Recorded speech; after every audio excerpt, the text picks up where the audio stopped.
She thought the happiest day of her life would begin with vows and end with dancing, not with her parents coldly telling her in front of wedding guests that she had never really been theirs to begin with. The words were thrown across a reception hall in Halifax, Nova Scotia, when a family argument turned so ugly that the bride's adoptive parents decided to expose the secret they had hidden from her all her life. Less than an hour later, people at the back of the room could only stare in stunned silence when a quiet woman with trembling hands stood up from a corner table, tears falling down her face as the truth began to break open in a way no one had expected. Before we get deeper into the story, I want to hear from you. Have you ever had a family secret come out at the worst possible moment? Right, I'm here, and tell me what province or city you're watching from in the comments. And for everyone who keeps supporting this channel with your likes and subscriptions, I pray that God gives you peace in your home, protects your heart, and opens better doors for your life. Thank you so much. Now let me tell you what happened to me. My name is Fiona Mercer, and until the night of my wedding, I thought I knew exactly who I was. I grew up in a small coastal town outside Halifax, the kind of place where people still waved from porches, where everybody seemed to know which family you belonged to, and where your history could follow you around before you were even old enough to understand it. My parents, Jordan and Gabriella Mercer, were the kind of people everyone in town respected. My father ran a marine supply business with his younger brother, and my mother worked part-time at a community legal office, while also somehow managing to know every detail about everybody else's life. They were polished, social, and very aware of appearances. From the outside, we looked like one of those solid Canadian families people trusted without question. We had a white two-story house with blue shutters, a big maple tree in the front yard, and framed family pictures lining the hallway wall. There were camping trips to Cape Breton when I was a kid, skating in the winter, and Sunday dinners where my mother insisted on using the good plates even when it was only the three of us. If anyone had asked me back then whether I felt loved, I would have said yes, without hesitation. But when I got older, I started noticing little things that didn't fit. It was never anything big enough to make me panic. It was more like a strange draft in a room that looked warm. My mother was affectionate when other people were around, but in private, she could become oddly sharp, especially when I asked questions about the past. My father was kind in a practical way, but distant whenever conversation turned personal. They were generous with money, advice, and opinions. They were not generous with emotional honesty. As a child, I used to ask simple questions the way kids do. Why didn't I have baby pictures in the same photo album as the Christmas ones? Why did my cousin Harper once tell me at age 9 that I looked like nobody in the family? Why did my grandmother, before she died, once squeeze my hand and say, "You were always a gift," even if some people forgot that? At the time, none of those things fully landed. Whenever I asked my mother, she had an answer ready. The baby pictures are in storage. You got those eyes from some old relative on your father's side. Your grandmother was emotional. Don't overthink it.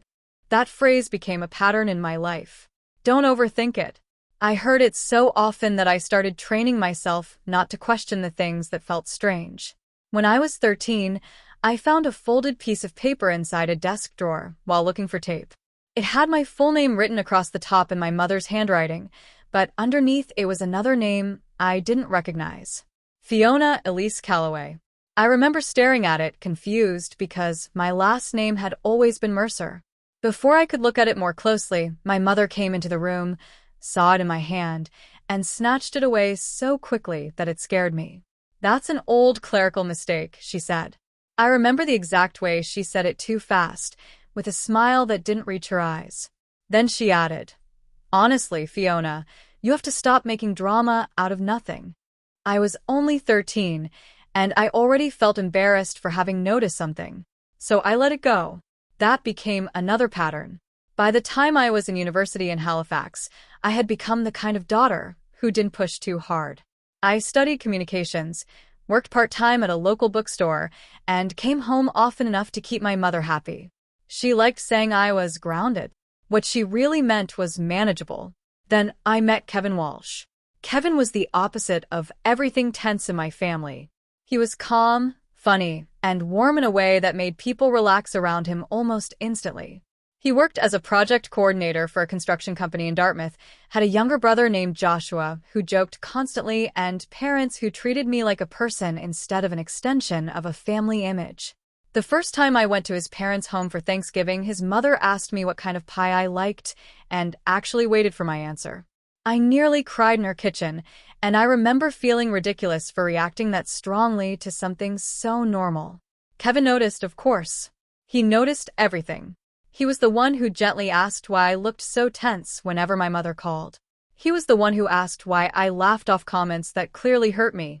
He was the one who said, very softly one night when we were driving back from Peggy's Cove, "You know your family loves you in their way, but sometimes it feels like you're always auditioning for your place with them."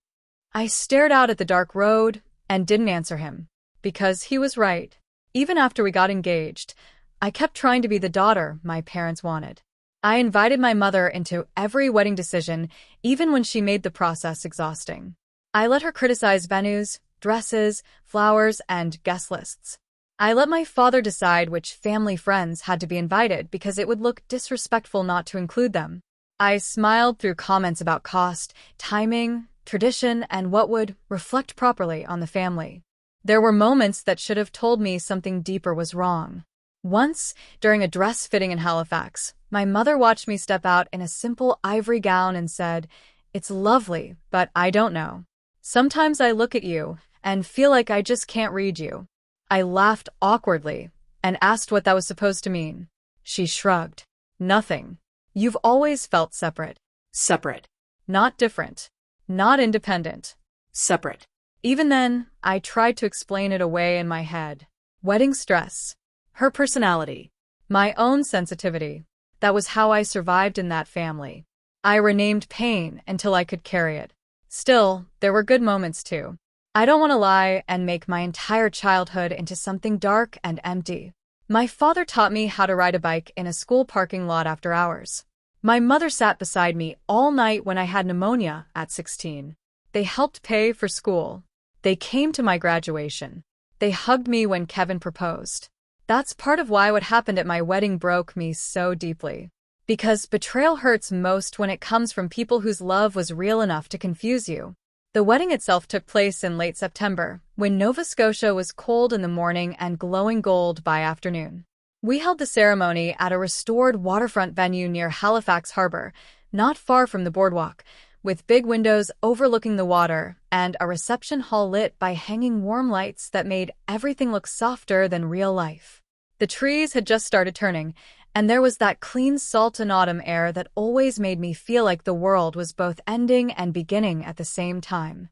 I should have been fully happy. And for a while I was. Kevin looked so overwhelmed when he saw me walking down the aisle that I thought my heart would burst right there.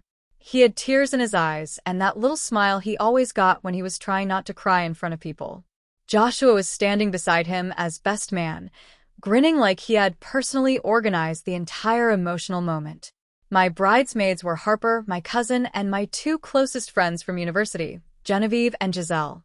Everything felt beautiful, almost sacred. When Kevin and I said our vows, I believed every word. When he held my hands and promised that I would never have to earn my place with him, something in my chest loosened so suddenly that I almost cried before he finished speaking. I thought I was walking into the safest chapter of my life. At the reception, people laughed, clinked glasses, and kept telling us how perfect everything was. The room was full, without feeling crowded. Our playlist moved from soft jazz to old pop songs and East Coast favorites. Guests drifted between tables, the bar, and the dance floor. Staff moved through the room carrying plates of salmon, roast chicken, and little desserts lined up like artwork. I noticed a woman sitting alone near the back of the room sometime between the speeches and dinner. At first, I barely registered her. She looked to be in her early 50s, maybe, with dark blonde hair pinned back simply and a navy dress that wasn't flashy, but looked carefully chosen, like she had stood in front of a mirror for a long time before deciding on it. She wasn't drinking. She wasn't really eating either. She sat with her hands folded, watching the room with an expression I couldn't name. Not creepy. Not intrusive. More like someone trying very hard not to take up space. I assumed she must be connected to one of my parents' friends. Or maybe some extended relative I'd met when I was 6 and forgotten. Weddings are like that. People appear from old layers of family history and smile at you as if you should know them. Once, when I was making my way between tables, I looked over and caught her eyes on me. She immediately looked down. I remember thinking she seemed emotional, but I didn't stop. I was being pulled in 5 directions at once, hugged by people, photographed, congratulated. Kevin's aunt wanted us for a group picture. My mother wanted to know why table 7 still hadn't been served coffee. My father was annoyed that one of his business friends had been seated too far from the front. Normal wedding chaos. Nothing in me thought that woman at the back table could possibly be the center of the biggest truth of my life. After dinner, when people started relaxing and the room grew louder, small tensions began forming the way they always did around my family. My mother had already been drinking more than usual. Not enough to look sloppy, but enough for the brittle edge in her voice to sharpen. My father kept trying to control details nobody else cared about. Harper was whispering updates to me under her breath with that cousin code tone people use when they're trying to warn you without alarming you. "Your mom is in one of her moods," she muttered while pretending to fix the back of my dress. I smiled through clenched teeth. "I know." Then she added quietly, "And there was some weird issue at the seating table earlier. She got upset about an extra guest." That made me turn my head. "An extra guest?" Harper shrugged. "I don't know the full story. I just heard your mom asking who approved someone she didn't recognize." I felt a small knot form in my stomach. But then Kevin came up behind me, kissed my temple, and asked if I was ready for our first dance, and the moment moved on. Our first dance was to an old song by Blue Rodeo that Kevin loved. Halfway through it, I stopped noticing everyone else. It was just us under the lights, swaying while people watched, and I remember thinking how lucky I was that no matter what happened with my family, this man was mine, and I was his. When the song ended, everybody clapped. Joshua yelled something embarrassing. Genevieve laughed so hard, she nearly spilled her drink. And then my mother started an argument over the microphone list.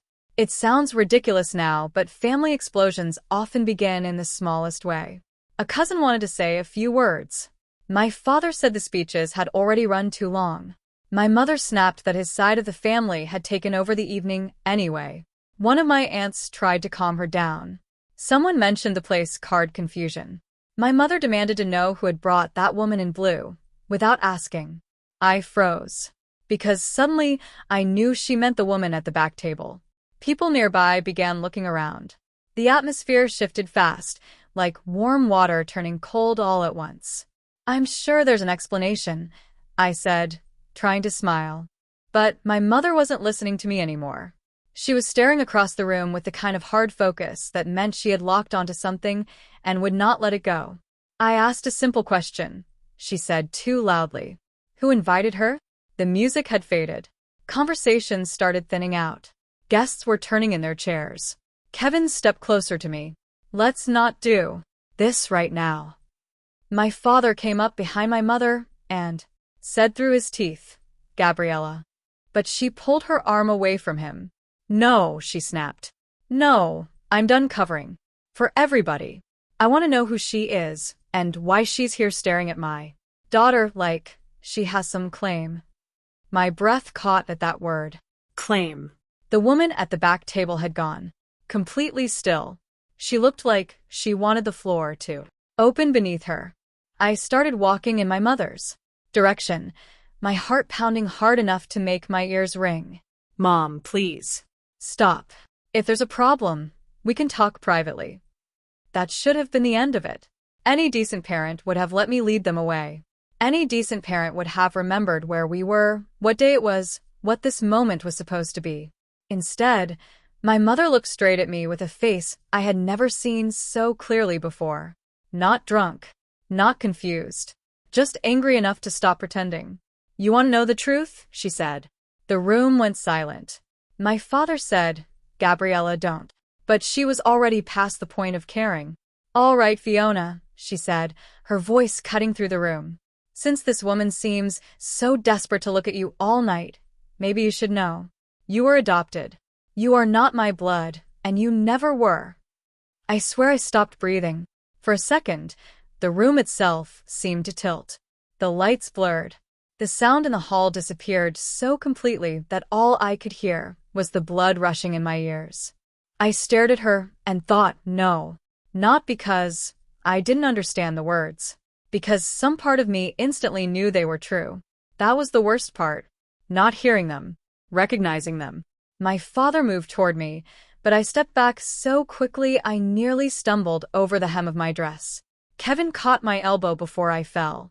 I looked at my mother, then my father, then back at her again, waiting for someone to say it was a cruel lie, a drunken sentence, some kind of unforgivable joke. Nobody said that. My mother folded her arms. My father looked sick. And all around us, my wedding guests were frozen in their seats. I felt my mouth move before I could hear my own voice. What? It came out thin, barely human. What did you just say? My mother lifted her chin like she was tired of being challenged. You heard me. Kevin's hand tightened around mine. This is not the time, he said, and for the first time in the years I had known him, I heard real anger in his voice. But I couldn't look at him. I couldn't look at anyone except my parents. Tell me she's lying, I said to my father. He opened his mouth, closed it, and looked down. That tiny movement broke something inside me. Because silence can be louder than confession. A murmur started spreading across the room. Chairs shifted. Glasses were set down carefully. Somewhere near the front, someone whispered, "Oh my God." I hated that they were all witnessing this, but I couldn't even gather enough strength to be embarrassed. I was too shocked to protect myself. My whole body had gone cold. My mother laughed once, a short, bitter sound I had never heard from her in public before. I spent years raising you, she said. Years. And this is how I get repaid? By having some stranger appear at your wedding like she belongs here? My father said her name again, harsher this time. Enough. But it wasn't enough. Not even close. I looked at the woman in blue at the back table. She had covered her mouth with one hand, tears sliding down her face. She looked devastated, not triumphant. Not exposed as some scheming intruder. Devastated. A chill moved through me. I turned back to my mother. Who is she? My mother gave a sharp shrug. Why don't you ask her? That was the first moment the woman stood up. Her chair scraped the floor softly, but in that silence it sounded enormous. She was trembling. Really trembling. Her hands shook at her sides, and when she tried to speak, no sound came out at first. She looked at me the way people look at something precious they've already accepted they might lose. I'm sorry, she whispered. Those 2 words hit me harder than my mother's confession. Not because they answered anything, because they were full of pain instead of aggression. Kevin stepped in front of me slightly, protective without blocking my view. Joshua had moved closer too. I could feel Genevieve and Giselle somewhere near my side, like the women who loved me had silently formed a wall without even discussing it. The woman swallowed hard. I'm so sorry. I never wanted this. My mother laughed again, harsher. Then you shouldn't have come. The woman flinched. That one small reaction made something hot and furious rise through my shock. Because suddenly, I wasn't just devastated. I was watching cruelty happen in real time, and I could see which person in the room was using power and which one wasn't. Stop talking. I snapped at my mother before I could think better of it. The whole room went even stiller. I had never spoken to her like that in public. Maybe not ever. She looked at me in disbelief. Excuse me? No, I said, and my voice shook, but it held. You do not get to do this, and then keep talking like you're the one being attacked. My chest was heaving under my wedding dress. My hands were ice cold. I wanted to scream. I wanted to run. I wanted my whole life back from 10 minutes earlier. Instead, I stood there in front of everyone I loved and tried not to fall apart. I looked at the woman again. Who are you? She pressed her lips together, trying to steady herself. My name is Genevieve Calloway. The surname hit me like a physical force. Calloway. The name from that paper in the drawer when I was 13. My knees almost gave out again and Kevin held me tighter. I whispered, "Why do I know that name?" My father closed his eyes. My mother said nothing. Genevieve Calloway took one shaky breath. Because it was your name once. The room erupted into sound then. Not loud, but impossible to ignore. Gasps. A chair scraping back. Someone crying quietly. Harper saying, "Oh my God," with a hand over her face. It all blurred together around me. I felt like I was standing outside my own body. I stared at my parents. "How long?" Neither of them answered.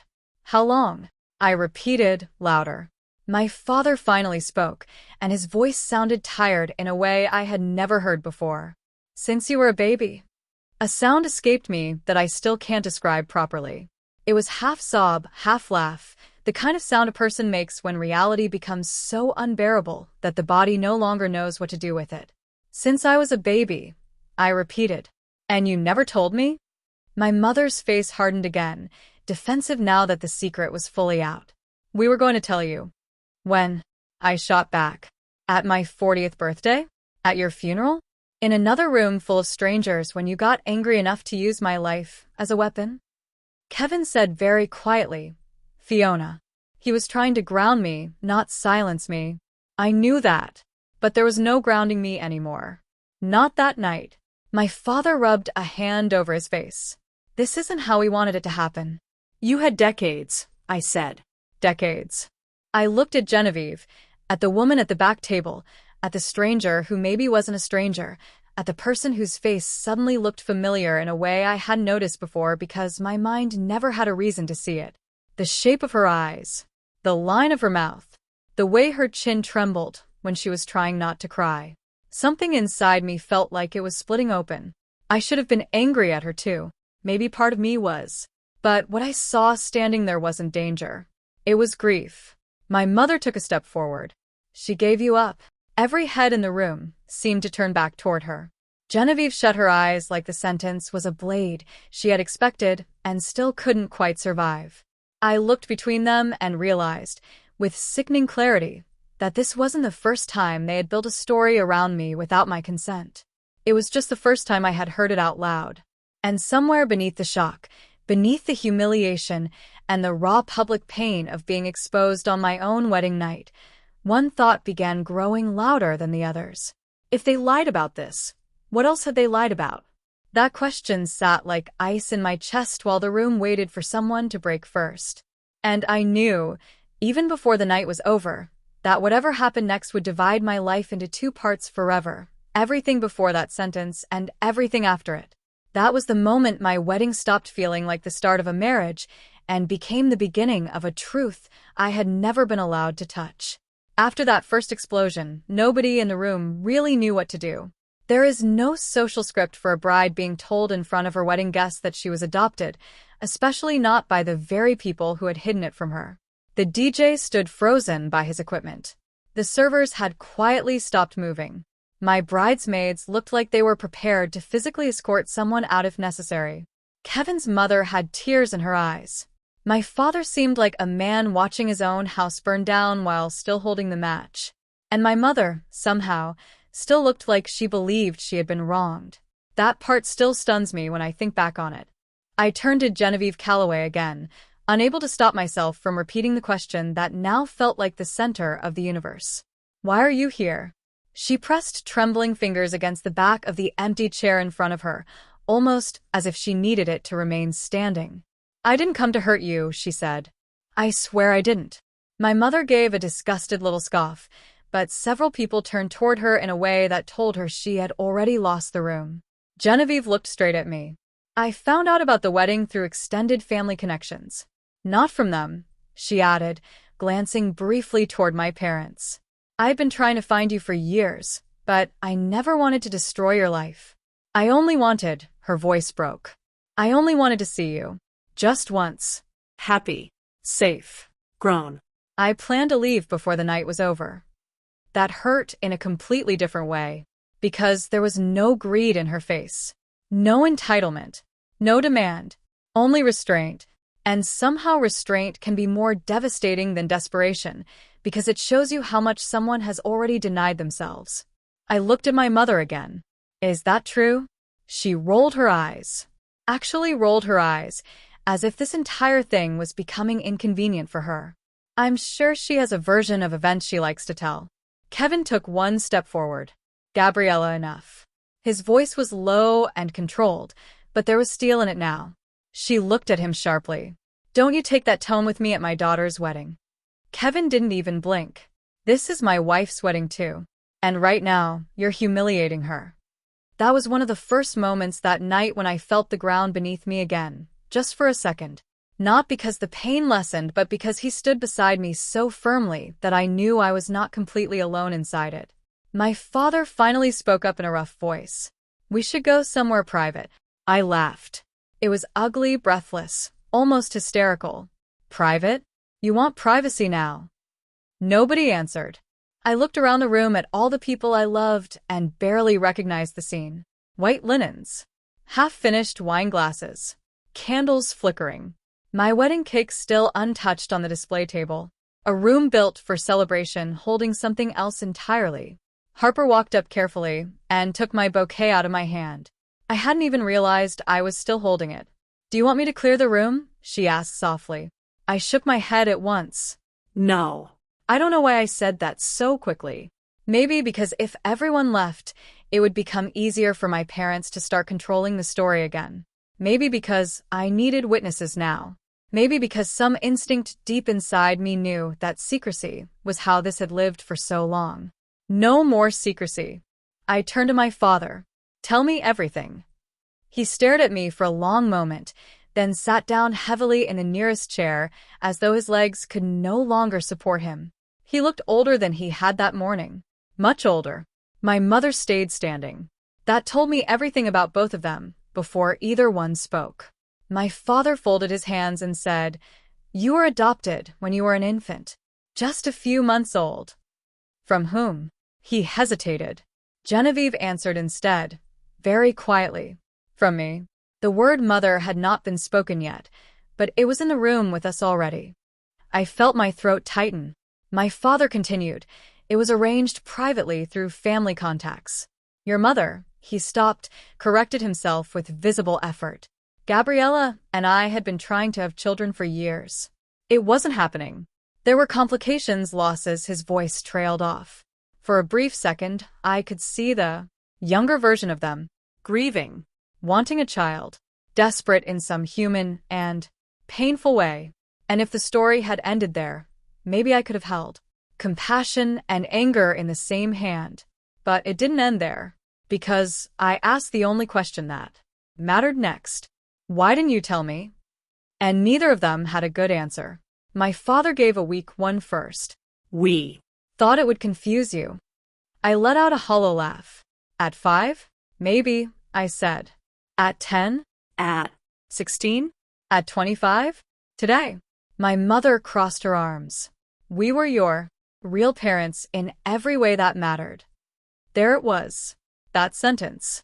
The one people say when they want to defend love, but often end up revealing ownership instead. I looked at her and felt something inside me cool dangerously. If that were true, you wouldn't have used it to hurt me. Her face changed then. Just a flicker. a Look that passed so fast most people might not have caught it, but I did. Because once a secret breaks open, you start seeing people more clearly than they ever intended. She wasn't sorry. She was angry that the weapon had consequences. Genevieve wiped her tears with the back of her hand. I never wanted her to find out like this. I turned to her. Then how did you think this would go? The question came out sharper than I meant it to, and her face crumpled slightly. I didn't think I'd speak to you at all, she admitted. I told myself I would just sit in the back, see that you were okay, and leave. I know that sounds selfish. Maybe it was selfish. But I've waited years just to know your face as an adult. I could barely process that sentence. years. Years of searching. Years of distance. Years of me living one life, while some unseen truth moved around the edges of it. I shook my head, overwhelmed. How did you even find me? She looked embarrassed, almost ashamed to explain. A cousin on my late father's side recognized your engagement announcement online. He knew the timeline, the town, certain details. He called me because I had never stopped asking.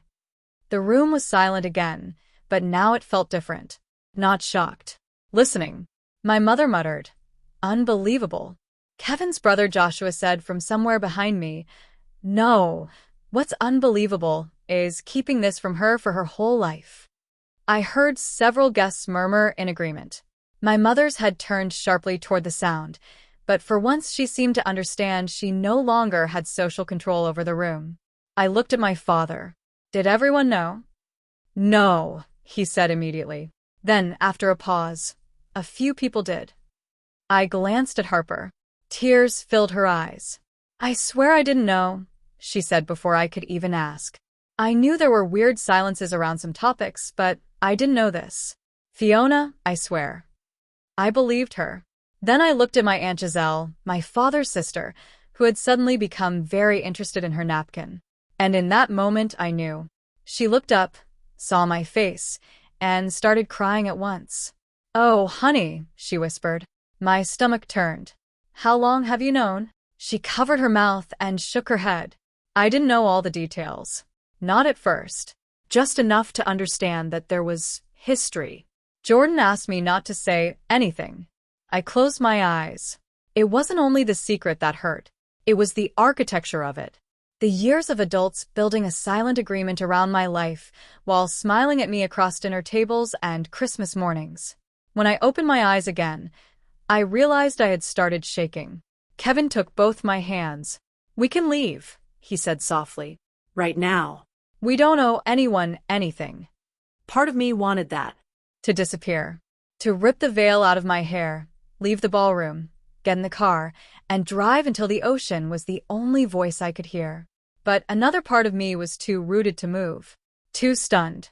Too determined.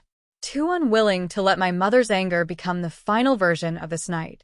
So I stayed. I sat down at the head table because my legs were weak, and Kevin sat beside me. Genevieve remained near the back, like she still believed she had no right to come closer unless invited. That broke my heart more than I wanted to admit. My father moved toward me slowly. "Fiona." "No," I said. "Not yet." He stopped. For the next several minutes, conversation in the room resumed in fragments around us. Some guests quietly slipped outside to give space. Others stayed but lowered their voices. My wedding no longer felt like an event under control. It felt like real life had torn straight through the fabric of a carefully staged evening. And maybe that was the only honest thing that had happened all day. Eventually, Kevin's mother, Harper, and Genevieve came to sit with me while my parents remained several feet away. The distance between those chairs looked small, but emotionally it was the widest space I had ever seen. No one pushed me to speak. They let me breathe. Then Genevieve surprised me by saying the one thing I think I needed most in that moment. "You don't owe me anything," she said quietly. "Not a conversation. Not forgiveness. Not even your attention tonight. I only need you to know I never came here to claim you. I know who raised you. I know this is your life. I only wanted to see that you were all right." That word again. Claim. I remembered my mother using it too, but with accusation. Genevieve used it with surrender. The contrast cut deep. I looked at her for a long time. Her face was lined in the way that comes from real grief, not vanity. Her eyes were red from crying, but she still carried herself carefully, as if trying not to disturb anything around her. She looked exhausted. Not from the evening. From years. "What happened?" I asked finally. "Why was I adopted?" She inhaled slowly, as if the answer had lived in her chest for decades and had weight. "I was very young," she said. "Too young. I was alone. My father had just died, my mother was ill, and I didn't have the means to care for a baby properly. I was pressured by people in the family who thought they were helping. Jordan and Gabriella wanted a child. Everyone told me you'd have stability with them. Money. A home. Opportunities one couldn't give." My father stared at the floor. My mother said nothing. Genevieve continued. "I was told it would be an open arrangement at first. That I'd get updates. Maybe photos. That when the time was right, you'd know." Something dark moved across my father's face then, but it was too late. "Did you?" I asked. She gave a small broken smile. No. The room felt colder. My father finally spoke, but not to me. To Genevieve. We made the decision we thought was best. Genevieve turned to him, with years of pain in her eyes. You made the decision that was easiest to control. Nobody moved after that. Even my mother looked briefly unsettled. I stared at my father, and memory after memory began rearranging itself inside my mind. All the shutdown questions, the missing photos, the overreactions, the strange protectiveness around records and family history, the way my mother always hated when people said I had unfamiliar features, the way I had grown up feeling both loved and strangely conditional, not because I was difficult, because there had been a truth underneath everything, and they had spent years managing it instead of trusting me with it. That realization hurt more than the adoption itself, because being adopted wasn't the wound. Being deceived was. The night kept moving somehow, though I lost all sense of time. Some guests left quietly, offering hugs and sad looks on their way out. Others stayed because they cared about me too much to leave. The staff, to their credit, handled everything with incredible grace. Plates were cleared, water was brought, music stayed off. At some point, Joshua made everyone at our table eat at least a few bites of something because, in his words, nobody processes emotional destruction properly on an empty stomach. The ridiculousness of that sentence made me laugh through tears, and for one brief second, the room felt human again. That laugh saved me more than he probably knew. Later, Kevin led me out to the side patio overlooking the harbor, where the air was cold enough to sting. The lights from the city trembled across the water, and somewhere in the distance I could hear gulls and traffic and the ordinary sounds of a world that had not stopped just because mine had. I stood there in my wedding dress with my arms wrapped around myself and said, I don't know who I am tonight. Kevin came to stand beside me. You're still Fiona. I shook my head. Am I? He didn't answer too quickly. That's one of the things I love most about him. He doesn't rush into easy comfort when the truth needs more space. He said, You're Fiona Mercer if you want to be. You're Fiona Calloway if that matters to you. You're Fiona Walsh now too if you want that. But more than any of that, you're you. Their secret doesn't erase that. I cried then, quietly, hard. Not because his words solved anything, because they were kind, and I was so tired of being handled like a problem. When I had calmed down enough to breathe normally again, he asked, What do you want to do? I looked through the glass doors back into the reception hall. I could see my mother still upright and rigid, my father slumped and hollow, and Genevieve sitting with her hands folded again like she was preparing to disappear. I want the truth, I said. Kevin nodded once. Then we get the truth. When we went back inside, the room had thinned to people who mattered most, close friends, immediate relatives, Kevin's family, and a few guests too concerned to leave. It felt less like a public event and more like a reckoning. That was when the second humiliation came. Not as loud as the first one. Worse in some ways because it was colder. I asked my parents if they had any documents, adoption papers, records, anything. My father said they were at home. My mother immediately said, This is not the place for a legal review. I turned to her. You made this the place. She stared at me and then said the sentence I will never forget. Do you have any idea what we sacrificed for you? The room went still again. I felt something in me change. Before that moment, some piece of me was still hoping for remorse, for panic, for some sign that she understood what she had done. But that sentence revealed the structure underneath everything. In her mind, this truth belonged to her because my life had been folded into her sacrifice story. She did not see my identity as mine. She saw it as part of a debt ledger. I said very quietly, I didn't ask to be a sacrifice. She inhaled sharply, offended. And then, because pain can make people cruel, she said, No, but you did benefit from it. Kevin stepped forward at once. That's enough. But I was looking only at her. All these years, I said. Was that what I was to you? A project? An obligation? Something you bought with your suffering? Fiona, my father said warningly. No, let her answer. My mother's face tightened. You had a good life. I laughed again, but this time there was no humor in it. You think this is about whether I had nice Christmas presents and a university fund? She looked away, and that tiny act, looking away instead of meeting my eyes, felt more like confession than anything else she had said. I realized then that my mother had perhaps loved me in the only way she knew how, but she had also resented me. Resented the secrecy, the effort, the fear, the loss of control, maybe even the fact that my existence began with another woman. And she had buried that resentment so deeply that it had curdled into ownership. That was unbearable to understand on my wedding night, but it was still the truth. Harper quietly brought over a small leather envelope she had picked up from the gift table. "This was left for you earlier," she said. I frowned and opened it with trembling fingers. Inside was a card in careful handwriting. It read, "For Fiona. I never wanted to interrupt your day. I only wanted the chance to see you smile with my own eyes. You do not have to read this now. You do not have to speak to me tonight. I only wanted to tell you that I have loved you every year, even from far away. Genevieve."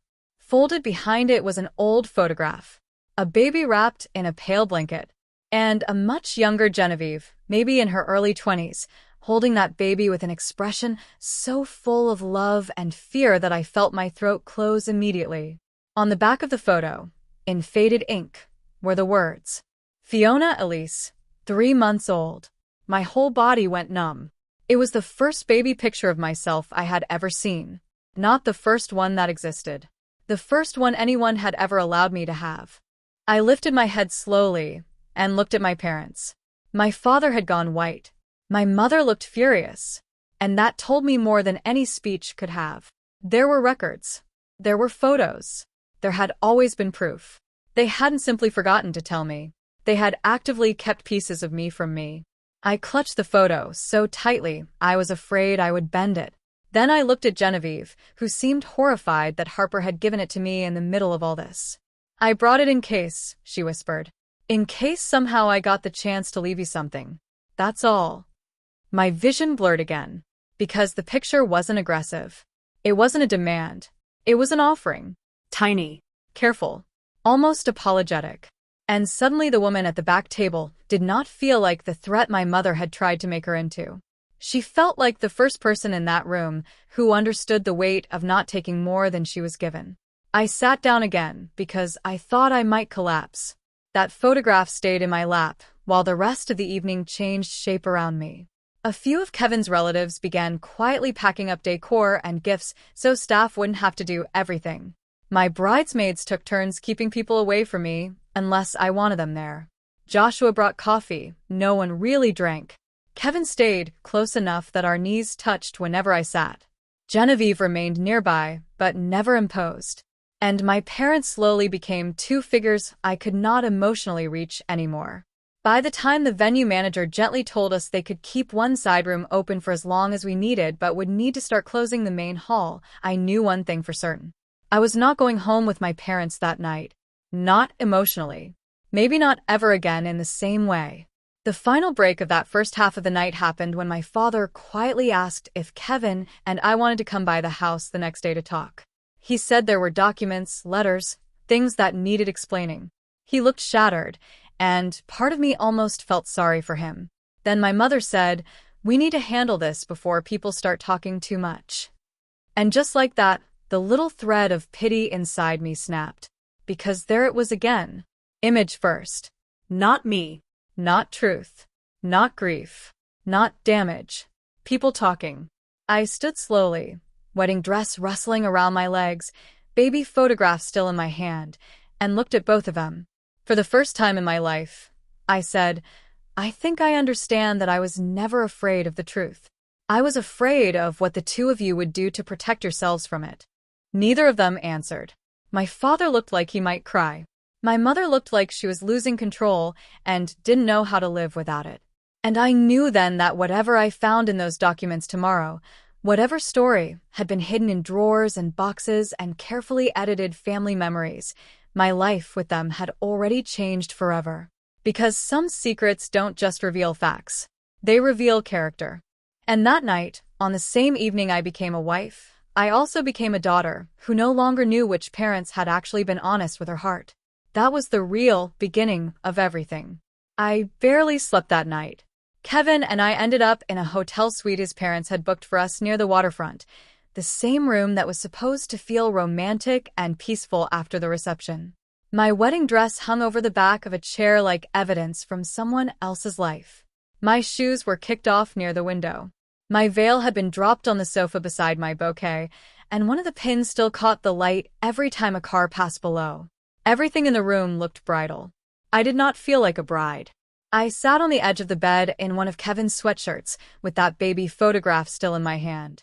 I had looked at it so many times that the edges already felt warmer than the rest of the card Genevieve had left me. Every time I stared at that tiny version of myself wrapped in a pale blanket, I felt like I was mourning somebody I had known all along but had never properly met. Kevin came out from the bathroom, dried his hands on a towel, and sat beside me without speaking at first. That was one of the kindest things anyone did for me in those first hours after the truth came out. He didn't rush into advice. He didn't tell me what I should feel. He just sat there with me in the quiet while the harbor lights moved across the ceiling. Finally, he said, "Do you want to go to your parents' house tomorrow?" The word parents hit differently now. Not wrong. Just heavy. I swallowed hard. "I think I have to." He nodded. "Then I'm going with you." I looked at him. "What if they don't want you there?" He gave me a tired half smile. "That stopped mattering to me about the moment your mother used your life to win an argument." I let out a shaky breath that almost became a laugh. Almost. Then I said the sentence I had been afraid to say out loud all night. "What if I find out they stole more than the truth?" Kevin didn't answer immediately.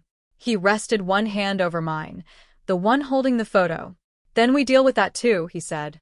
I turned the photograph over again and traced the faded ink on the back with my thumb. Fiona Elise, 3 months old. Not Mercer. Calloway. For years, I had thought my unease around certain family silences was me being too sensitive. That was what my mother had taught me to believe whenever I noticed gaps. But now those gaps were opening into a full landscape. Missing documents. Missing stories. Missing pictures. Whole sections of myself had been withheld, and I didn't know where the edges of that theft ended. Sometime after 3 in the morning, Kevin finally convinced me to lie down.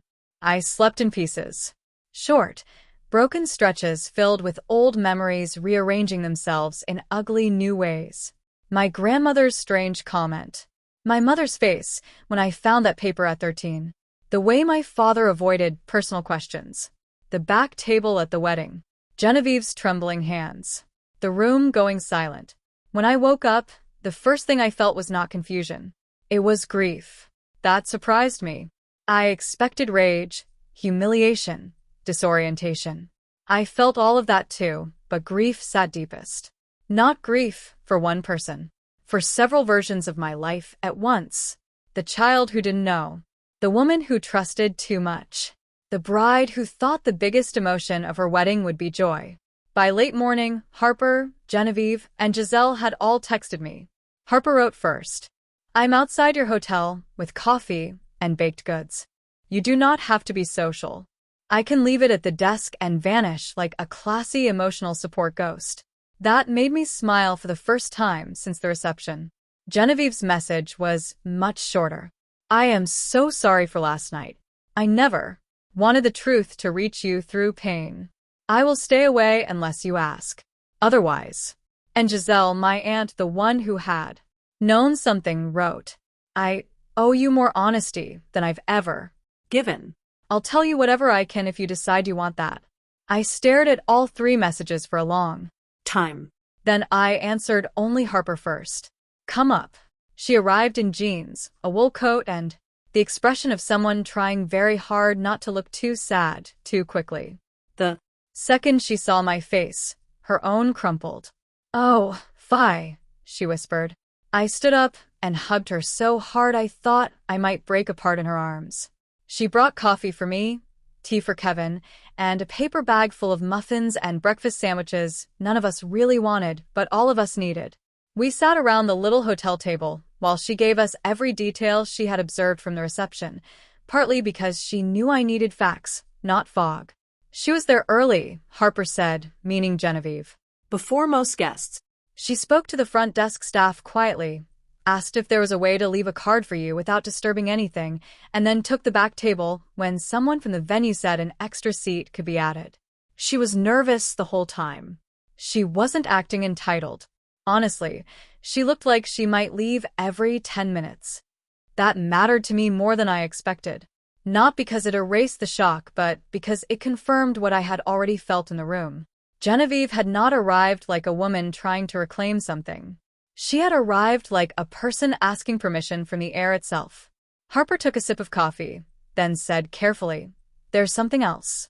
My chest tightened immediately. "What?" She asked one of the staff if there was any way she could quietly pay toward your gift table expenses. They wouldn't let her because she wasn't on the formal vendor list or anything, but I blinked. That landed differently than everything else. Why would she do that? Harper shrugged helplessly. I don't know. Maybe because she wanted to contribute somehow without making herself visible. Maybe because she didn't think she had the right to do anything more. I looked away. Because again, it was the opposite of what my mother had implied. Not invasion. Not entitlement. Quiet care. By noon, Kevin and I were in the car heading toward my parents' house outside Halifax. Harper followed in her own car because she refused to let me go alone, and honestly, I was grateful. The road looked the same as it always had. Familiar houses. Familiar trees. Familiar gray Atlantic sky. But every landmark felt like it belonged to a life I had been removed from overnight. My parents' house appeared at the end of the drive exactly the way it always did. White siding, blue shutters, the maple tree in front, flower boxes my mother changed seasonally even when nobody asked her to. Looking at it made my stomach twist. I used to think of that house as the physical proof of stability. Now it looked like a stage set. My father opened the door before we knocked. He looked exhausted, like he had not slept at all. His shirt was wrinkled. His face was pale. For the first time in my life, he did not try to straighten himself up before receiving a guest. Kevin stepped slightly closer to me, and Harper stayed behind my shoulder. My father glanced at both of them, and then back at me. Come in. I stood on the threshold and said, not unless Kevin comes in too. He nodded at once. Fine. What about Harper? He hesitated. I held his gaze. Then he stepped back farther. Fine. We entered together. The air inside the house smelled like coffee and lemon polish, exactly the same as every Sunday afternoon of my childhood. The familiarity was almost unbearable. My mother was in the living room, dressed neatly, posture perfect, as if she had decided dignity could still be arranged like furniture. She didn't stand up when I walked in. That hurt more than if she had been crying. I realized then that some part of me had still been hoping to see remorse in her face. Something cracked. Something human. Instead, I saw control. My father motioned toward the dining room table. There were files on it. 2 envelopes. A metal box I recognized from years ago as the place they kept important papers, insurance, tax records, mortgage documents. My pulse started pounding.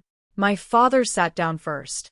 My mother remained in the living room for a few more seconds before finally joining us with the expression of someone being forced into an unpleasant administrative task. No one spoke until I did. Show me. My father opened the first folder. His hands were shaking. Inside were copies of adoption papers, legal documents, a hospital discharge form, a birth registration copy with the name Fiona Elise Calloway. A typed letter referencing private family arrangements from years ago. There was even an old envelope with photographs. I stared at everything without touching it at first. Then I reached for the birth registration copy. Mother, Genevieve Calloway. No father listed. My vision blurred. For a moment, the room disappeared around the edges. I wasn't in my parents' dining room anymore. I was nowhere solid, just hanging inside a truth that had finally become physical. Kevin placed one hand on my back. My father began speaking in that slow, broken way people do when they are trying to confess and justify themselves at the same time. Genevieve was young, 21. Her father had passed away. Her mother was ill. There wasn't support. There was pressure from several sides. We had known the family distantly through relatives. It was presented as a situation where everyone could help each other. I looked up sharply. Help each other? He swallowed. My mother answered instead. That's what it was. The words came out clipped, almost irritated. I turned toward her. You still think that? She folded her hands on the table. I think you were given a very good life. I stared at her. Kevin shifted beside me, and I could feel Harper practically vibrating with anger behind my left shoulder. But I said nothing yet. I looked back at the documents. There were 2 letters paper-clipped together. One was from Genevieve. The date on the top made my heart stop. It had been written 6 months after my adoption. My father noticed where I was looking and said quietly, "You can read it." So I did. Jordan and Gabriella. I hope Fiona is healthy and sleeping better now. I know I may not have the right to ask, but I wanted to know if you might send one photograph when you can. You told me I would be allowed updates during the first year. I am trying to respect your space and the arrangement, but I am finding the silence difficult. I do not want to interfere. I only want to know she is all right. The letter was polite. Humble even. Too humble. Below, it was a second letter, written about 4 months later. I understand if visits are no longer possible, but I am begging you not to shut me out completely. Even one line to say she is healthy would mean more than I can express. I know you are her parents now in every practical way. I am not trying to take your place. Please do not punish me for loving her. My hand began to shake so badly, I had to set the paper down. The room was silent except for the faint hum of the refrigerator. I turned to my father first because somehow it hurt less than looking at my mother. You ignored these? His eyes closed for a second. At first, your mother thought contact would make things unstable. I almost laughed at the careful softness of that phrasing. At first, I repeated. My mother lifted her chin. I thought it would confuse boundaries. Boundaries? Harper burst out. She was asking for a photo of her baby. My mother's face hardened instantly. This is a family matter. Harper took one step forward. Fiona is my family. Kevin touched Harper's arm gently, not to silence her but to keep the room from exploding sideways. I looked at my mother and said the question that had been forming since I read the second letter. Did you ever answer her? She didn't. That was enough. My father finally said, no. I stared at both of them in disbelief. You told her she would get updates. Then you cut her off completely. And you never told me any of this. My mother snapped. Because we were raising you. That was our job. No, I said, my voice suddenly stronger than I felt. Raising me was your job. Erasing every trace of where I came from was not. That landed. I could see it in my father's face. My mother, however, still looked unconvinced. Defensive. Cornered. Almost resentful that morality had shifted out from under her. I went through the rest of the papers one by one. There were medical records from infancy, a few more photos, a notarized statement about custody arrangements, an old holiday card from Genevieve that had never been opened. Unopened. I turned it over in my hand and looked at the postmark date. Christmas, when I was 3. I could barely breathe. How many? My father's voice was low. Not many. A few letters. Cards. One request through extended family. Then less over time. Because she gave up? He said nothing. And somehow I knew the answer. Not because she had stopped caring. Because she had been taught there was no point. That realization wrecked me in a new way. I pushed back from the table and walked to the kitchen sink because I thought I might be sick. Kevin followed but didn't crowd me. I stood there staring out the window at the backyard where I had built snow forts as a kid, where my father had taught me to throw a baseball, where my mother used to hang flower baskets every spring. I had real memories there. Good ones. That was what made everything so complicated. Love had existed in that house. So had control. So had deception. That was the part people outside situations like this often fail to understand. Pain is rarely clean. It's mixed up with warmth and routine and birthdays and soup when you're sick and hard hands teaching you how to ride a bike. It doesn't come as a simple villain story. It comes as a person realizing that the people who cared for them also decided they had the right to manage their identity for decades. When I turned around again, My father had opened the metal box further. There's more, he said. I went back to the table. Inside were two documents that shifted everything again. The first was a trust summary created years ago by my grandparents. Not massive wealth, but substantial enough. Investments, a protected account, and a later note indicating that some portion had been set aside specifically for me. The trust had matured in stages and been managed through my parents while I was younger. The second was a handwritten memo from my grandmother. If Fiona ever asks about her beginnings, tell her the truth before she marries. A hidden truth has a way of poisoning joy when it surfaces too late. I stared at that line until the words lost shape. My grandmother had known. And worse, she had warned them. I looked at my father in complete disbelief. She told you to tell me. He nodded once, shame all over his face. When? Years ago. More than once. And you still didn't. He rubbed his forehead. Every year it became harder. That's not an answer. No, it wasn't. But it was all he had. My mother spoke then, cold as glass. You don't understand how fragile things were. I turned toward her slowly. Fragile for whom? For all of us, she snapped. For this family. For the life we built. I was not going to invite uncertainty into this house because a young woman who made irresponsible decisions regretted them later. The room went dead silent. Even my father looked stunned by how harsh that sounded spoken out loud. I felt my whole body go cold in a new way. Not shocked now. Clear. Because there it was. The real structure under everything. Not fear for me. Not confusion. Not love mishandled. Possession. Judgment. Resentment. My mother had decided long ago who deserved sympathy and who didn't, and she had built the story accordingly. Kevin spoke before I could. You're talking about Fiona's life like it was an inconvenience to your narrative. My mother's face turned toward him sharply. This is exactly why outside people should stay out of private family matters. He didn't raise his voice. That made it more powerful. I'm her husband. There is no outside anymore. I looked at him, and in that moment I loved him so fiercely it hurt. Then I faced my mother and said, Genevieve is not the one who ruined my wedding. You are. For the first time since the reception, she looked shaken. Not deeply. Not transformed, but shaken enough that I knew the sentence had found its mark. The rest of that afternoon broke apart into pieces. My father cried once, quietly, while trying to explain that he had always intended to tell me after the honeymoon, then after engagement, then when the timing was better, which only proved how easily cowards teach themselves to call delay a plan. My mother refused to apologize in any full or meaningful way.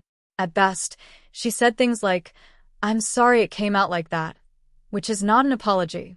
It's a complaint in polite clothing. By the time Kevin, Harper, and I left the house with copies of the documents, the letters, the baby photos, and the trust records, I felt wrung out. But I also felt something I hadn't expected yet. Certainty. Not about everything, but about enough.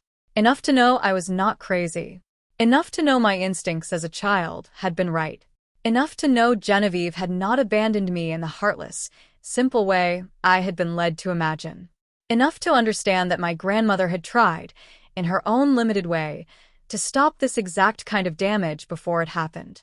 The next few days were quiet in the outward sense and overwhelming in the inward one.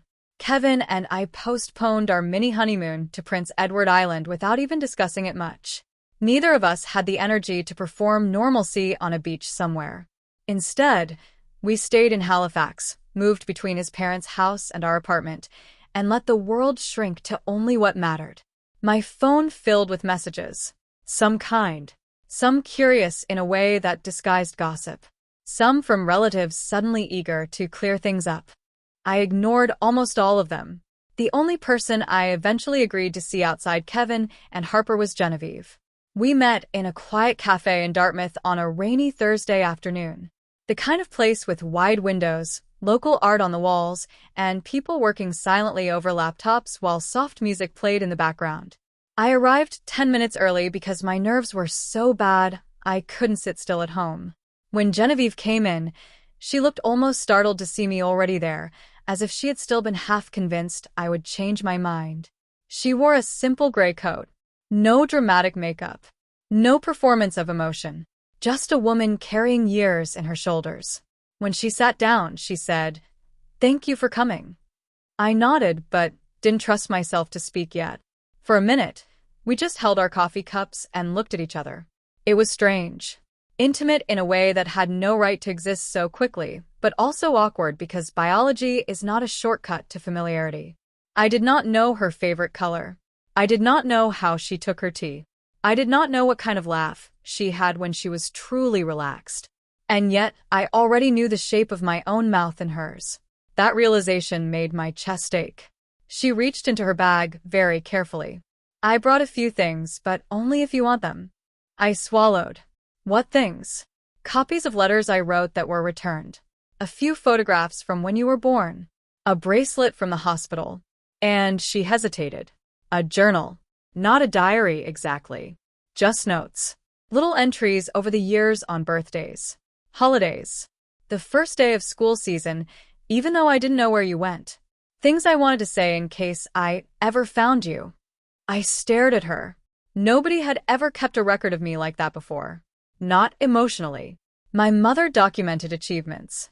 My father managed milestones. But this was longing archived across time. "I don't know if I can read that yet," I admitted. Her eyes softened. "You don't have to." Then, after a pause, she said something that undid me. "I need you to know I made the choice I thought would keep you safe. But I regretted the shape of that choice every year." Tears stung my eyes immediately. "I don't know what to do with that," I said honestly. "You don't have to do anything with it today," she replied. And maybe that was why I started trusting her a little. Because she never once tried to rush my emotions into a role that comforted her. Over the next 2 weeks, we met 3 more times. Not every day. Not dramatically. Just carefully. We talked about small things first. Where she had lived all these years. What work she did now. She was a bookkeeper for a shipping company in Truro. Whether she had other children she didn't. What my favorite subjects were in school. Whether I still liked the ocean in winter. Whether I had always talked with my hands when I was excited, the way she apparently did too. Each conversation added texture instead of pressure. At the same time, my relationship with my adoptive parents was collapsing under the weight of what had been exposed. My father kept sending messages asking for another chance to explain. My mother sent 2 tightly worded texts complaining that extended family were treating her like a villain. Not once did she ask how I was sleeping. Not once did she say, "I know I hurt you." That told me everything. Then the real shift came from an unexpected place. My grandmother's trust documents led Kevin's uncle Justin, who worked in financial compliance in Halifax, to notice irregular transfers from years earlier. Not illegal on the face of them, but strange enough to raise questions.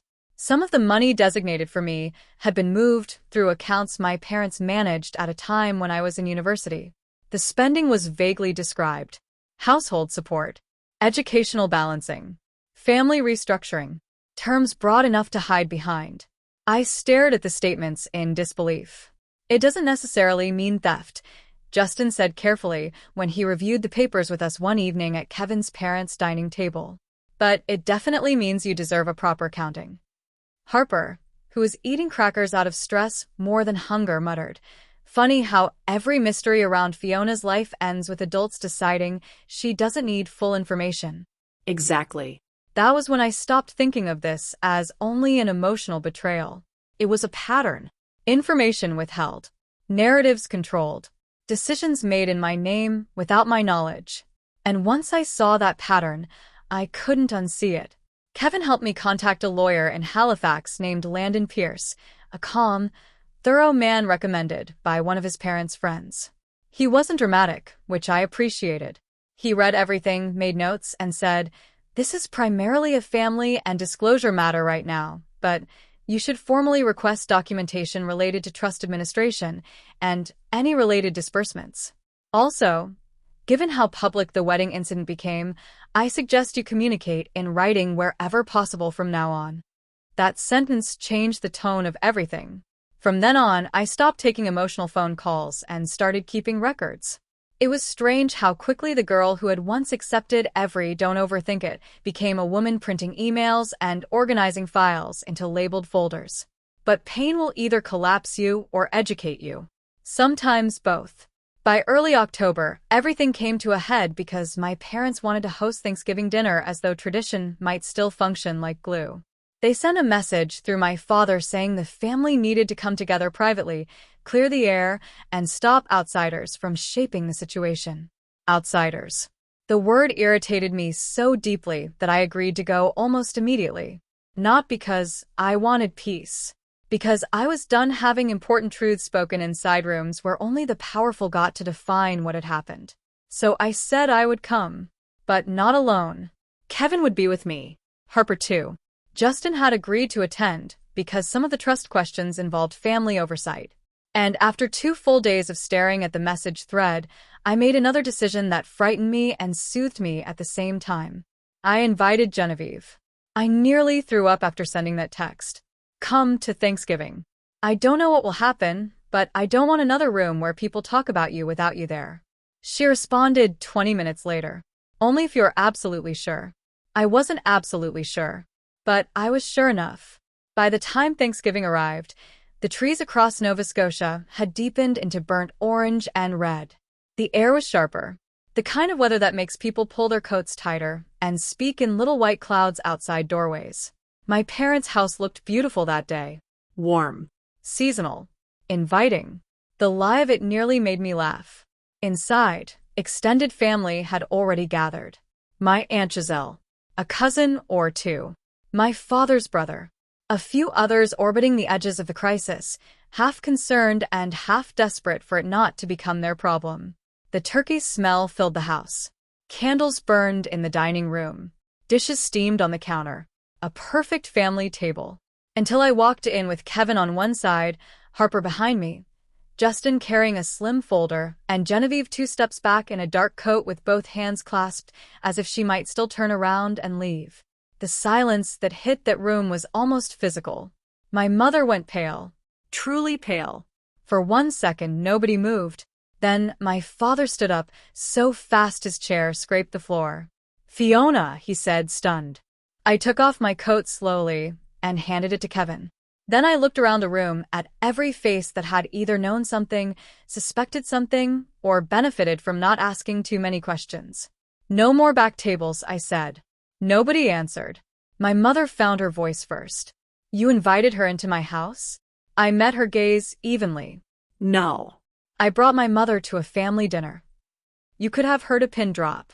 Genevieve looked like she wanted to disappear entirely, but she stayed where she was. My father rubbed his face. "Can we please not do this theatrically?" I almost laughed at the irony. Theatrically? You exposed my adoption at my wedding reception. Justin quietly set the folder on the sideboard. Harper crossed her arms. Kevin stood close enough that I could feel his calm beside me like a brace. My mother's voice rose. "This has gone far enough." I shook my head. No. "It went far enough when you made my life into a secret and my identity into property." Her mouth tightened. Then she made the mistake that ended whatever control she still thought she had. She turned toward Genevieve and said, "You should never have come back into this family's life." Back. The word hung there. And for the first time, several relatives looked properly confused. I saw it happen in real time. Their expressions shifted, because back implied history, contact, prior presence. Not a random stranger. Not some unstable intruder. Aunt Giselle whispered, "Gabriella? Too late." I stepped forward. "She did not come back into my life," I said clearly. "She was pushed out of it. There are letters. Multiple letters. Requests for updates. A promise that she would be allowed some contact." My parents cut her off. Gasps moved around the room. My father sat down hard in his chair like his body had given up pretending. My mother looked around and realized, maybe for the first time, that the crowd she once controlled no longer belonged to her. Justin opened the folder and said in his calm professional voice, "There are also unresolved questions about trust funds and undocumented allocations made over the years in Fiona's name." That took the air out of the room entirely. My mother turned toward him in outrage. How dare you bring financial paperwork into this? He didn't flinch, because a pattern of concealment doesn't magically become acceptable when it's emotional instead of monetary. I wanted to kiss that man on the forehead. Instead, I pulled out copies of Genevieve's letters and placed them on the dining table one by one. The first letter, requesting a photo. The second, begging not to be cut off. The unopened Christmas card. My grandmother's handwritten note telling them to tell me the truth before I married. No speech I could have given was more powerful than the quiet sound those pages made hitting polished wood. Paper is sometimes louder than shouting. My Aunt Giselle covered her mouth and started crying.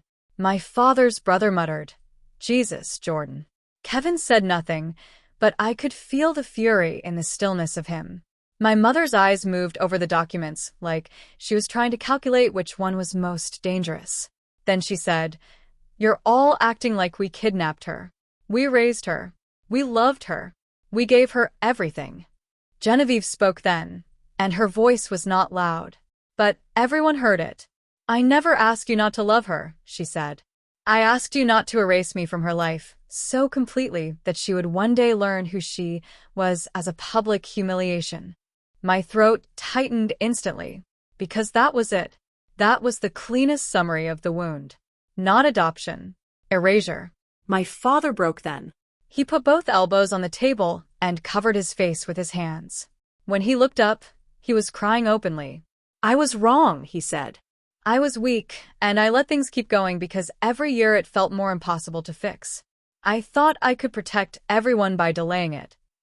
I looked at him and felt a terrible mix of pity and rage. "Protect everyone?" I repeated softly. "Who protected me?" He had no answer. My mother still refused to bend. "If everyone here wants to punish me for raising a child as my own, then go ahead," she said, voice shaking now not from remorse but fury. "But I will not sit here and let some woman rewrite history because she feels sentimental after 28 years. I don't know what I expected Genevieve to do after that. Cry, maybe. Leave. Fold in on herself. Instead, she did something much harder. She stayed calm. She looked directly at my mother and said, "This was never about taking your place. It was about not being treated like I never existed. And whatever you believe about me, Fiona deserved the truth without having to bleed for it in front of strangers."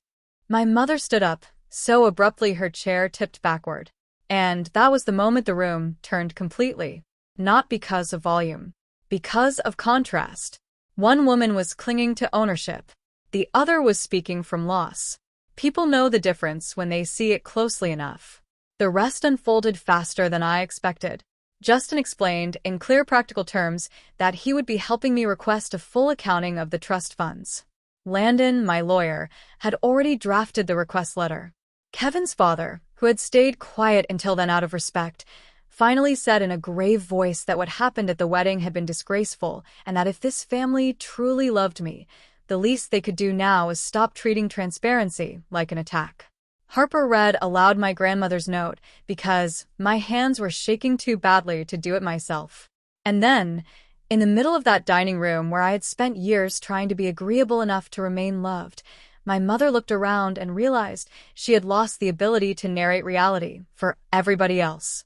She sat back down slowly. No dramatic collapse. No apology. Just defeat entering the room like cold air. I reached into my bag and took out the baby photograph Genevieve had given me at the reception. Then I set it beside the letters. "For my entire life," I said, and I was surprised by how steady my voice sounded, "you let me believe I had no baby pictures. You let me think my questions were overreactions. You made me feel ungrateful every time I noticed a gap. That ends here." Nobody interrupted me. I turned to my father. "If you want any relationship with me going forward, it will be based on full truth. Not delayed truth. Not edited truth. Not what is convenient for your dignity." Then I looked at my mother. "And until you understand the difference between raising a child and owning her story, I do not want contact beyond what is necessary for documentation."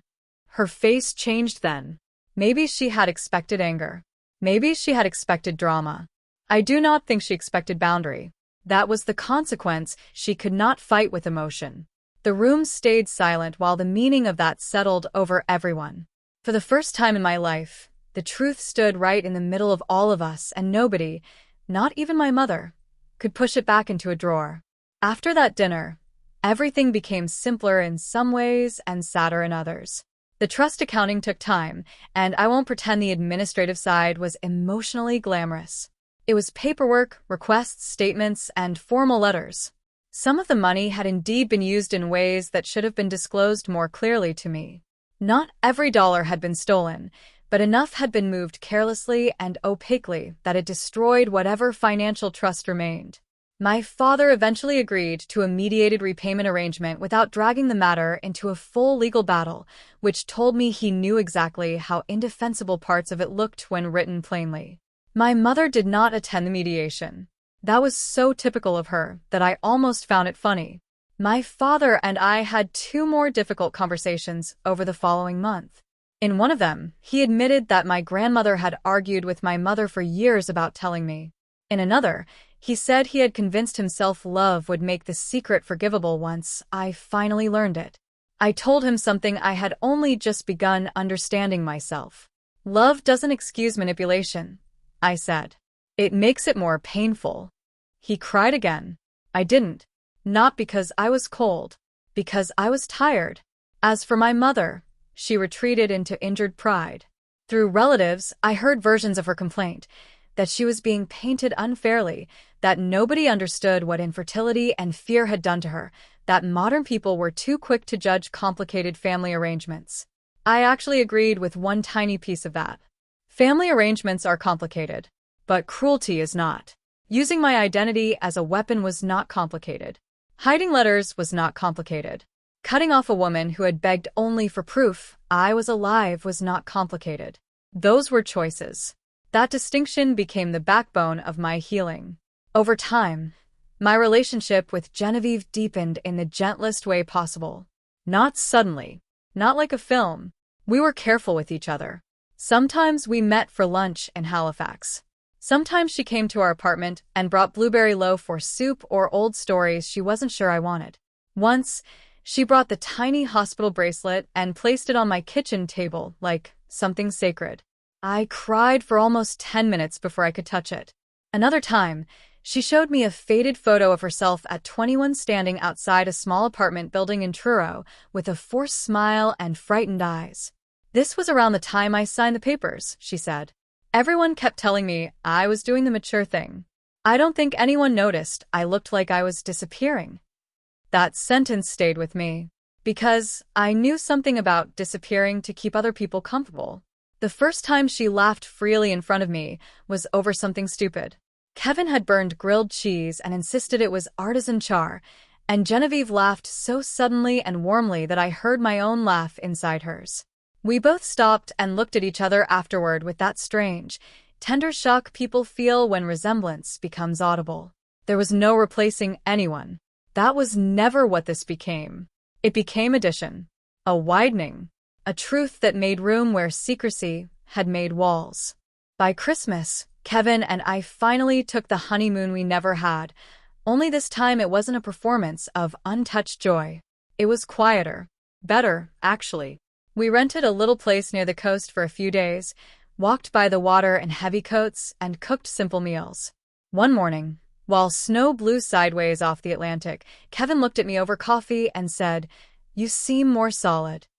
I thought about that for a second, and realized he was right.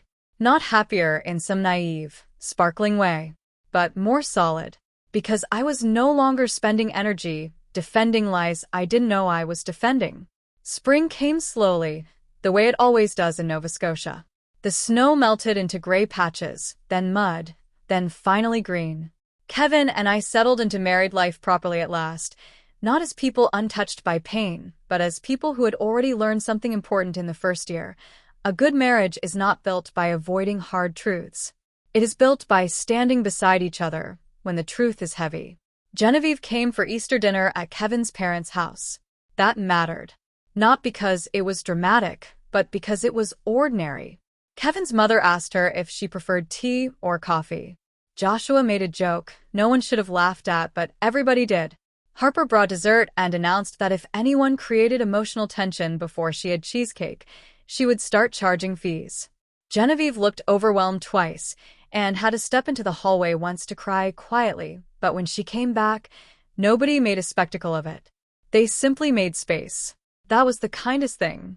As for my adoptive family, the future settled into clearer lines. My father remained in my life, but carefully, and only because he finally began speaking truth without dressing it up. He apologized more than once, and not in that vague adult way that protects self-image. He named what he had done. He admitted his cowardice. He stopped asking for immediate forgiveness. That mattered too. My mother and I, however, did not repair things quickly. Maybe one day some version of peace will exist between us. I don't know. But peace cannot be built on top of denial, and she stayed in denial for a long time. The last message I answered from her that first year was simple. I am grateful that you raised me. I am devastated by how you controlled the truth. Both things can exist. Until you can face that honestly, distance is necessary. She never replied to that message directly, but she stopped trying to force access through other relatives. That, in its own way, was an answer. The moment that stays with me most, though, did not happen in a courtroom, or at the Thanksgiving table, or over financial documents. It happened several months after the wedding. There was a smaller family gathering at a community hall near the harbor, nothing fancy, just a local fundraiser and dinner where Kevin had volunteered to help set up. I almost didn't go because I was tired, and the idea of being around layered family network still made me tense sometimes. But Kevin talked me into it. The hall was simple. Long tables, white lights, a raffle basket near the front, people in sweaters and sensible shoes carrying plates of potato salad and roasted vegetables. The kind of Canadian community evening I had grown up around my whole life. At some point during the event, I stepped away from the crowd and noticed Genevieve sitting alone near the back, hands folded around a paper cup of tea. Not hiding exactly, just staying careful. The sight of her there hit me so suddenly that I almost stopped breathing, because it echoed the wedding, the back table, the folded hands, the quiet presence of a woman who loved me enough to remain small rather than risk taking too much space in my life. For a moment, I just stood there and looked at her. Then I walked toward her. She saw me coming and instantly started to rise, like she thought she might be in the way. That nearly broke my heart all over again. So before she could say anything, I reached for her hand and held it. Her fingers were cold. She looked up at me with tears already gathering, and I felt my own eyes burning too. All the noise of the hall seemed to soften around us. I thought about the wedding, about the humiliation, the pain, the exposure, the documents, the lies, the letters, the lost years. I thought about how she had come to that reception with no intention of claiming a title or demanding a role. She had only wanted to see me happy once before slipping away again, and there was something so selfless and so heartbreaking in that choice that I finally understood it fully. She had loved me without permission. She had loved me without reward. She had loved me in the quietest way possible because she thought that was all she was allowed. I squeezed her hand and said the words that had taken me months to grow into. You didn't ruin anything by loving me. The tears spilled down her face instantly. Neither of us said much after that. We didn't need to. I sat beside her at that back table, still holding her hand, and for the first time in my life, the empty place inside me where my beginnings should have been no longer felt empty. It felt painful still. Yes. Tender. Complicated. But not empty, because the truth had finally arrived. And it had arrived not as theft, or drama, or ownership. It had arrived as a woman who had once let me go because she thought it would save me, and who later came back only to watch me smile from a distance because she loved me too much to make my joy about her. That kind of love is not loud. It does not force doors open. It waits, and grieves, and hopes quietly. And when I finally understood that, I realized something else too.